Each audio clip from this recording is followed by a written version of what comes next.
Good evening friends. நமஸ்காரம். இது நான் 2-3 வாரம் முன்னாடி அந்த நவகிரக ஹோமம் பார்ட் 1 பார்ட் 2 கணபதி ஹோமம், அப்புறம் வந்து மற்ற அந்த என்னென்ன ஜபங்கள் பண்ணுறா அப்படிங்கிறத பற்றி இப்போ போட்டிருந்தேன். அதனுடைய தாத்பரியம், அதனுடைய விளக்கம் வந்து திரும்ப ஒரு கணபடி கொடுத்துருந்தார். இப்போ now comes the concluding but the most important இதான் ஹோமம், மெயின் ஹோமம். இந்த தேர்ட் பார்ட்டில் அது அப்போயே கொடுத்துருக்கணும்னா வேறு உடம்பு சரியில்லை, அதனால் என்னால் முடியல. So sorry for the inordinate delay. இதில் என்ன வருதுன்னா, ஹோமம் வந்து ஃபஸ்ட் அந்த ஹோமத்தை பற்றி திருப்பி அவர் வந்து இன்னொருத்தர் அது வந்து நல்ல ஒரு எக்ஸ்ப்ளனேஷன் கொடுக்க, அப்புறம் ஹோமம் எப்படி நடக்கிறது ப்ராக்டிக்கலாக காமிங்க, அந்த எப்படி என்னென்ன நடந்தது அப்படிங்கிறத ஒவ்வொரு வீடியோஸ் கிளிப்பாக போட்டு எல்லாம் ஜாயின் பண்ணி ஒரு ஃபுல் வீடியோவாக உங்களுக்கு கொடுக்குறோம். கொஞ்சம் ஃபார் யுவர் ரிமெம்பரன்ஸ், இது வந்து சாய்பாபா கோயில் ஒன்று இருக்குங்க, அந்த ட்ரஸ்ட் அவகிட்ட நடந்தது. ஸோ எல்லாமே இது சாய்பாபா அது சார்ந்தது தான். நவ் லெட் அஸ் கோ இன். பொதுவாக மூர்த்தி, ஸ்தலம், தீர்த்தம் அப்படின்னு 3 விஷயம் ரொம்ப மகத்துவமாக சொல்றது. ஒரு ஊர் போறோம்னா அந்த ஊர்ல பிரதானமான சுவாமி ரொம்ப பிரசித்தம். சிதம்பரம் போனா நமக்கு நடராஜர் ரொம்ப பிரசித்தம். இப்ப நடராஜருங்கிற சப்தம் கேட்ட உடனே சிதம்பரம்ங்கிற ஊர் ஞாபகம் வந்துடுது. அப்ப மூர்த்தி ரொம்ப பிரசித்தமாகிற ஸ்தலம். காஞ்சிபுரம்னு சொன்னா போதும், உடனே நம்ம காமாட்சி, ஏகாம்பரேஸ்வரர், வரதராஜர்னு நம்ம அப்படியே எல்லாரும் ஒப்பிக்க ஆரம்பிச்சிடுவோம். ஒரு ஸ்தலம் ரொம்ப வசதியா படுறது. காஷின்ற சப்தம் கேட்டா போது உடனே நம்ம சித்தனை விஸ்வநாதர் வந்துருவா, அன்னபூரணி வந்துருவா, விசாலாட்சி வந்துருவா, கங்கா வந்துருவா. இப்போ ஸ்தலமும் ரொம்ப வசதியா இருக்கு. தீர்த்தத்தை பத்தி சொல்லணும்னு அவசியமே இல்லை. ஏன்னா பாரத தேசம் திரும்புற இடமெல்லாம் புண்ணிய தீர்த்தங்கள். அப்படிங்கிறதுனாலேயே இந்த 3 விஷயங்களும் ரொம்ப வசதியாக நாம் பார்க்கிறோம். இந்த 3 விஷயங்களும் ஒன்று சேர்ந்து அமையக்கூடிய இடம் ரொம்ப பவித்திரமான ஸ்தலமா மாறும். அப்படி இந்த நவகிரக மகா யாகம்னு ஒரு யாகம் நம்முடைய சென்னை நங்கநல்லூர்ல ஏற்பாடு ஆயிருக்கு, நடந்துட்டு இருக்கு.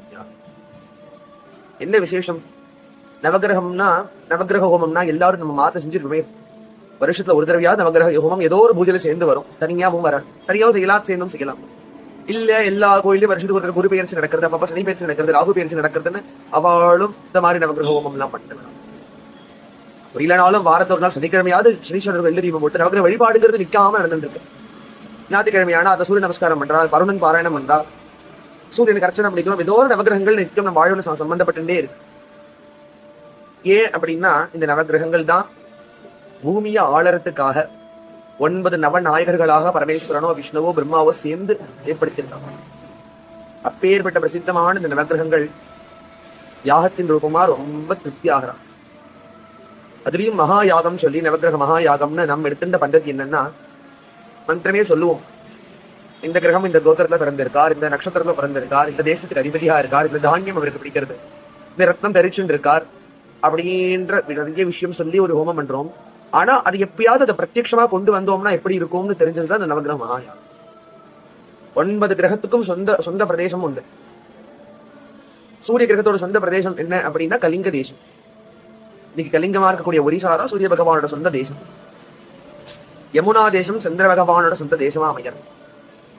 அங்காரக பகவானோட சொந்த தேசமா அவந்திகா தேசம் அமையறது, உஜ்ஜைன். புத பகவானோட சொந்த தேசமா மகதம் அமையறது, பீகார்.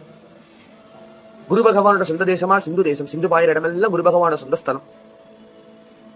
அதே மாதிரி சுக்கர பகவான்னா காம்போஜ் தேசம்ங்கிறா. காம்போஜம்னா இன்னைக்கு தஜிகிஸ்தான்னு பேர். அதுக்கு ஆப்கானிஸ்தானுக்கு காந்தாரம், காந்தாரத்துக்கு மேல காம்போஜம் தஜிகிஸ்தான்.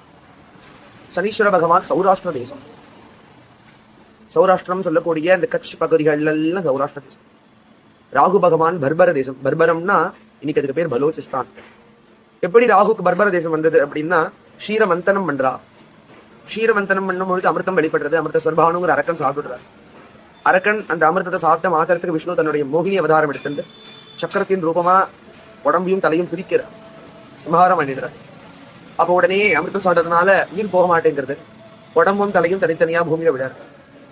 இந்த பர்பர தேசத்துல ஒரு பாகம் விடுறதுனால அங்கிருந்த ராகு சப்தம் உற்பத்தி ஆகிறது. அதனால அவர் சொந்த ஊர் அப்படின்னு பர்பர தேசத்தை எடுத்துக்கிற சிவமகா புராணத்தின் வாக்கியமாக. அப்படிங்கிறதுனால இந்த பலோச்சிஸ்தான் ராகுவோட சொந்த இடமாக, கேத்தோடைய சொந்த இடமா அந்த பிரயாகராஜ். அப்ப இந்த 9 ஊர் தான் நவகிரகங்களோட சொந்த ஊர். அப்போ ஸ்தலம்னு எடுத்து முதல்ல சொன்ன மாதிரி மூர்த்தி ஸ்தலம் தீர்த்தம் சொன்னோம் இல்லையா? அப்ப ஸ்தலம்னா இதுதான் அவ ஸ்தலம்.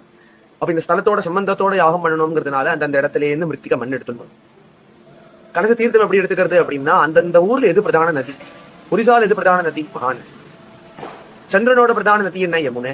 அந்த மாதிரி 9 நதிகளை எடுத்துட்டு அதையே பிரதான கலசமா எடுத்துட்டு வாத்தியார் எப்படி நிர்ணயம் பண்றதுன்னா, இந்த கிரகங்கள்ல எந்த கோத்திரத்துல பிறந்திருக்காளோ, சூரிய பகவான் காஷ்யப கோத்திரத்துல பிறந்தவர்னா காஷ்யப கோத்திரத்துல பிறந்தவனே அந்த ஆச்சாரியனை சூரியனோட கிரகத்துக்கு ஆச்சாரியம் பண்ணி, அதே வேத வித்வான்களே சூரியனோட பூஜை எல்லாம் செஞ்சு, சந்திர பகவான் ஆத்திரே கோத்திரம்னா ஆத்திரே கோத்திரத்துல பிறந்த வாத்தியார் சந்திர பகவானுக்கு ஆச்சாரியர்களா இருந்து, பாரத்வாஜ கோத்திரம் கொண்ட அங்காரக பகவானுக்கு பாரத்வாஜ கோத்திரத்திலே பிறந்தவர் ஆச்சாரியம் பண்ணி, அந்த மாதிரி 9 கோத்திரங்கள், நவ ரத்னங்கள், நவ தானியங்கள், நவ உலோகங்கள், நவ புஷ்பங்கள், நவ ராகங்கள், நமக்கெல்லாம் ஒவ்வொருத்தருடைய கீதம் பிடிக்கிறது.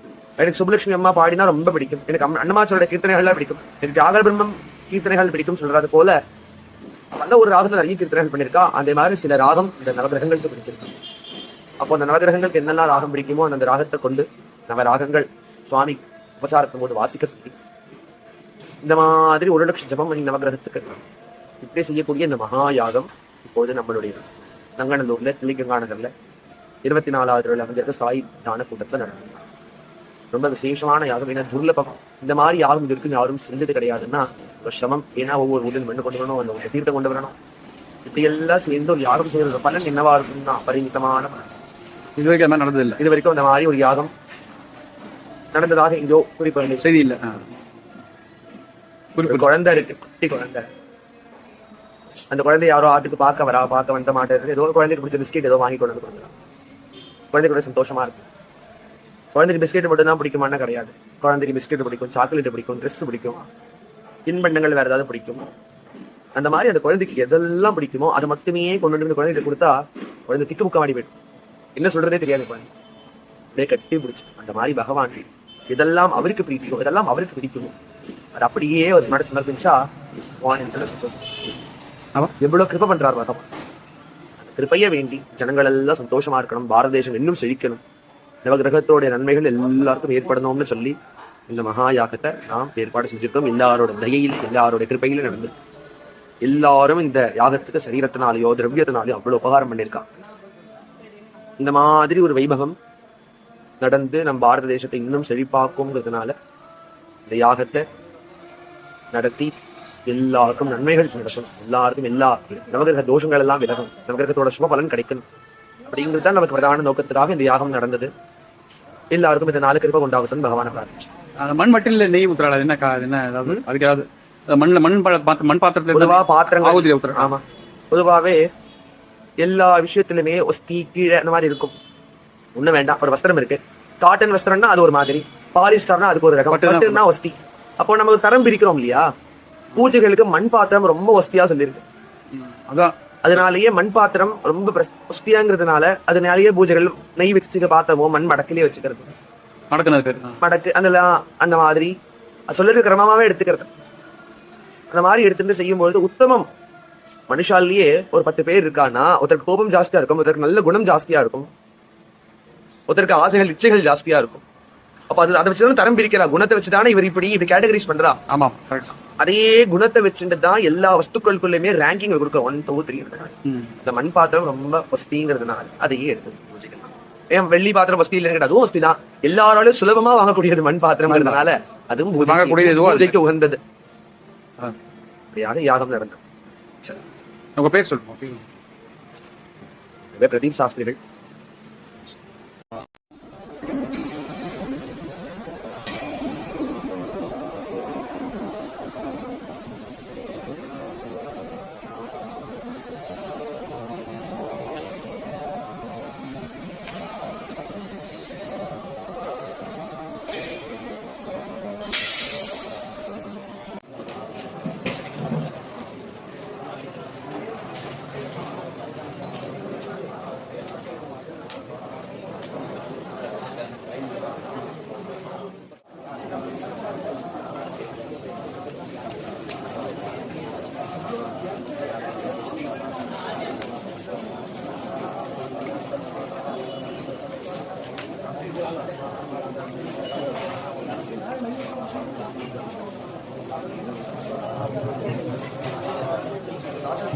देवस्वते नमः देवस्वते नमः देवस्वते नमः देवस्वते नमः देवस्वते नमः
கருணையினாலே இப்பொழுது சிறந்த முறையிலே யாக வெள்ளிலானது நடைபெற்று அதனுடைய நிறைவு விழாக பூர்ணாவதி வந்துள்ளது. எல்லா பக்தர்களும் பேசாம ஒரே பிரார்த்தனையா நமக்கு என்ன வேணுமோ பகவானிடத்தை பிரார்த்தனை பண்ணிட்டா भगवान கொடுக்கிறதுக்கு சித்தமா அக்னியில காத்திருக்கான். स्वाधियो मनसा देवयन्तः देवदेवोत्तमाय देवता सार्वभौमाय अखिलाण्डकोटि ब्रह्माण्डनायकाय आदित्यादिमण्डलगणनाथो नमः जगद्गुणवस्त्रैवणं प्रणतयामि नमः स्वाहा.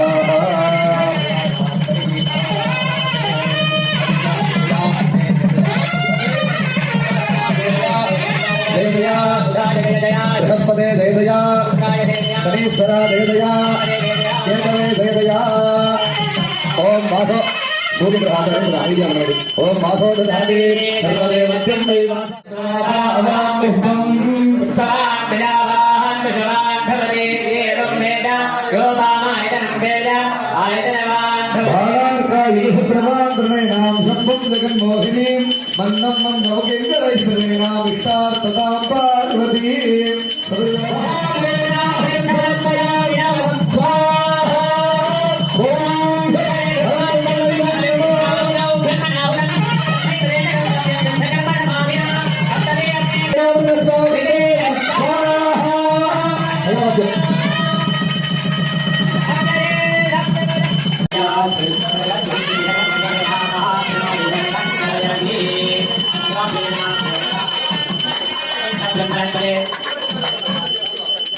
उत्तरनीराजनं दर्शयामि आगमनीयं समर्पयामि सर्वकार्यान् समस्तोपचारान् समर्पयामि अनया पूजया सर्वं श्री आराधित देवता प्रियता